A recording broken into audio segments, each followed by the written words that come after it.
Hi, this is Jimmie Thompson, your broker, consultant, and collaborator the next time you buy, sell, or invest in real estate. Welcome to Road to Home Realty's This Week in Real Estate, where you get a behind the scenes look into buying, selling, and investing in real estate. Um, I think most people understand when buying or selling a property that there's a contract involved. A buyer makes an offer, the seller accepts the offer, or counteroffers the buyer, and with any luck, they eventually go under contract. When both sides agree to the terms, that's what makes a contract. Well, there are other things that have to happen prior to the close of escrow. In other words, when you close. One of the biggest hurdles is the inspection.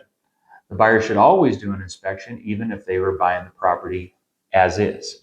Inspections can vary from just a general inspection that covers your plumbing, air conditioning, roof, trip hazards, gosh, everything. Some people like to do specific inspections like pool inspections, checking for termites, and even sewer scope the drains. Once the inspection is over, the buyer will submit a BINZR to the seller. Well, the BINZR is short for Buyer's Inspection Notice, Seller's Response.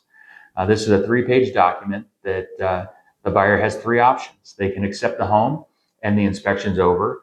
They can reject the home and cancel the contract. And in many cases, they request to have the seller make repairs.